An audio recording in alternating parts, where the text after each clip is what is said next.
The two teenagers who murdered Brianna Ghey have been named and pictured for the first time. That's after reporting restrictions were lifted. Yes, Scarlett Jenkinson and Eddie Ratcliffe were convicted in December of the murder of the 16-year-old transgender schoolgirl after she was fatally stabbed 28 times in what was described in court as a frenzied attack. Footage has come in the last few minutes of the arrest of Scarlett Jenkinson. Take a look at this.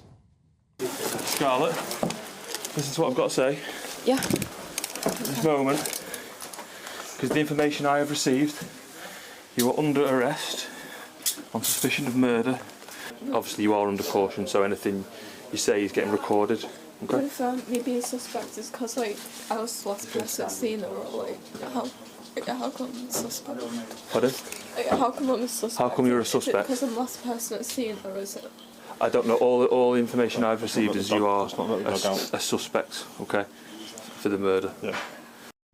For someone who apparently had such an interest in murder and fantasised about killing, as came out in court, she seems quite timid and surprised there that she was being arrested. Well, let's get more of this now with the contributing editor of Novara Media, Michael Walker, who joins us live in the studio. Michael, I suppose the key question here is, should this pair have been identified, named and pictured? Because the argument is that because they were so interested in killing, they fantasised about death and murder, that by naming them gives them notoriety, the kind of notoriety that they will take satisfaction in. It's exactly what they wanted. What do you think about that? Should they have been named?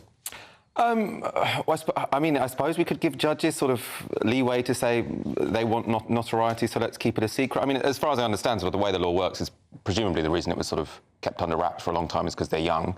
Now they've been convicted and they're probably going to be in jail for a very long time. So sort of there is a public interest in knowing their names now. I mean, should they have been named or not?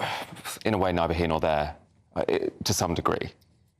On the emails that we've just read out here, Michael, many people are taking issue with the diagnosis of this pair, Scarlett Jenkinson and Eddie Ratcliffe. Ratcliffe, who's been diagnosed with autism spectrum disorder and is non-verbal, and Scarlett Jenkinson diagnosed with traits of autism and ADHD, both of them now facing a mandatory life sentence when they are sentenced a little bit later on this morning.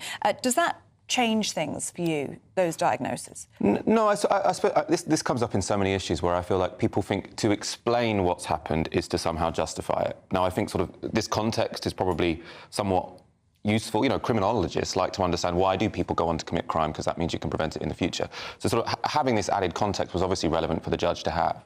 But when it comes to sentencing, I mean, the issue for me is not going to be so much, you know, are they 100%, is it 100% their fault, or was there some sort of, you know, disorder that fed into it? The issue is public safety, right? So long as they are a threat to the public, they are going to have to be, you know, kept away from the public. The trial heard, Michael, that these murderers had a thirst for killing and a fascination with violence, torture and murder. For weeks, they'd exchanged messages about killing people and they had a detailed plan for Brianna's murder. And the court also heard that they had drawn up a kill list of 4 other teenagers in addition to Brianna. What does that detail tell you? I mean, it sounds like something from a horror movie, doesn't it? I mean, it's almost literally like a script from a horror movie. Yeah. From children. Well, I mean, I suppose, you know, obviously this is incredibly tragic. I hope these people are locked up for a long time for public safety. But the only concern sometimes I have is that, you know, people get this impression that, oh, we're going to hell in a handcart. You know, oh, kids these days, they're all out of control. I think it is important to recognise that sort of over the past 30 years or so, crime has actually plummeted. Violent crime has plummeted since the mid-90s. So, you know, that's not to take away from this. It's obviously an absolute tragedy. These people need to be served justice. But at the same time, I worry that some people will watch this and think, oh, the kids, they're completely out of control. I think in general, the kids are all right. And then you have some exceptional cases like this. But then when you hear that level of detail, a fascination with violence, torture and murder, do you believe in rehabilitation for this pair?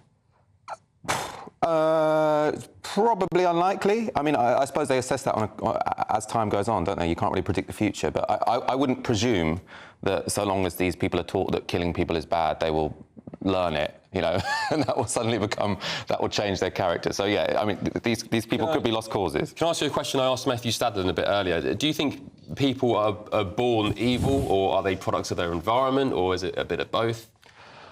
I think evil. I think to say born evil is probably going a bit too far. Are people Or the capacity? Are people born with violent proclivities? You know, I think it is obviously a mixture of environment and genes and your upbringing. You know, all of these things go into it, right? And I think again the issue there is how do we prevent this happening? How do we ensure that their punishment is in line with public safety, as opposed to this moral question of are they evil or were they, just a product of their circumstances? We're all a product of our circumstances, right? But if people are dangerous to society, then you've got to protect society from them.